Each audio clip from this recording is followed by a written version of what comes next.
C'est l'heure de vous informer sur Sambedji. Mesdames et messieurs, voici l'essentiel de l'actualité de ce lundi 9 septembre. Tout de suite, le titre.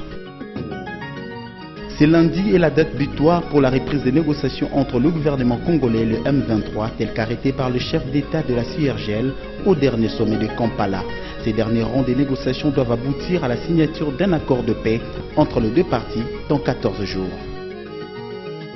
Un discours jugé rassembleur prononcé par le chef de l'État au cours de l'ouverture des travaux de concertation nationale par la population qui n'a pas tardé de réagir. C'est tout pour le sommaire, en voici le détail.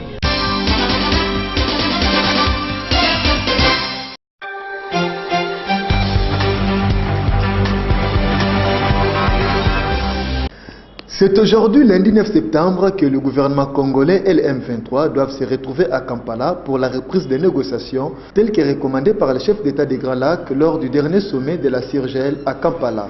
Si les deux parties ont accepté de se rendre à Kampala, il demeure cependant de nombreuses incertitudes sur le déroulé de ces négociations.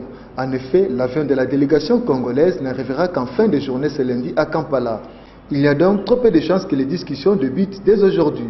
Et selon les règlements, pour permettre la tenue d'une plénière et donc la signature d'un accord, dans un premier temps, les échanges auront lieu par écrit par l'intermédiaire de la médiation. C'est un texte de synthèse rédigé au mois de juin qui devait servir de base aux échanges. Seulement, le texte a été déjà rejeté en son temps par les deux parties. Signalons que ces derniers jours, chaque partie a réaffirmé ses positions. Pour Kinshasa, il y a deux lignes rouges. Pas d'amnistie ni de réintégration pour les hauts gradés du M23. De son côté, le M23 envisage un désarmement de ses rebelles, mais à deux conditions: la mise au pas des FDLR et le retour des réfugiés congolais. De ce fait, les 14 jours imposés aux deux parties par le chef d'État de la CIRGL pour parvenir à la signature d'un accord s'annoncent déterminants pour la suite des événements.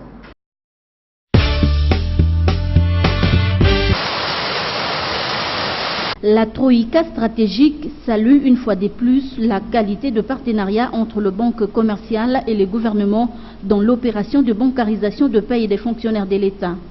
Cependant, la Troïka stratégique a exprimé son indignation à la suite de l'arrestation de deux agents de l'Ecobank sur une plainte de magistrats militaires. Face à cette situation, la Troïka pense que ces comportements peuvent porter préjudice au partenariat qui lie le gouvernement et le banque commerciale. Vérification faite, ces agents n'avaient pas besoin d'être arrêtés parce que ces magistrats sont payés par une autre banque qu'Ecobank.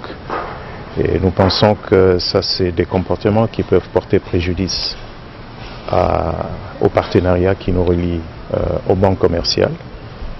Nous regrettons donc cet incident et nous espérons que tous les agents et fonctionnaires de l'État vont nous faciliter la tâche afin que ce partenariat très utile puisse permettre au gouvernement d'aller jusqu'au bout de cette réforme.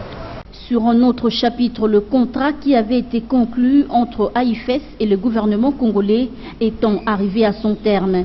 La Troïka stratégique a donné au ministre des Finances la latitude de récupérer le véhicule qui ont été achetés dans le cadre de ces contrats. Et la Troïka stratégique aujourd'hui a donné au ministre des Finances la latitude de récupérer les véhicules qui ont été acquis, qui ont été donc achetés dans le cadre de ce contrat et qui sont des véhicules du gouvernement et qui doivent donc être utilisés par les services administratifs attitrés. Le ministre des Finances a reçu la latitude de récupérer ce véhicule par tous les moyens possibles. La réunion du groupe thématique secteur productif a quant à elle examiner les niveaux d'exécution financière du programme agricole en province. D'exécution financière du programme agricole en province qui devrait bénéficier d'une moyenne de 5 milliards de francs congolais par mois et par province pour un coût total de 74 milliards 886 494 000 francs congolais. Le ministre de l'Agriculture et du Développement rural a fait observer que le taux de décaissement est encore assez faible et qu'il y avait urgence d'accélérer le décaissement pour être conforme aux exigences de la campagne agricole qui va du 15 septembre au 15 octobre. À ce sujet, le groupe thématique secteur productif recommande un usage efficient de ressources déjà décaissées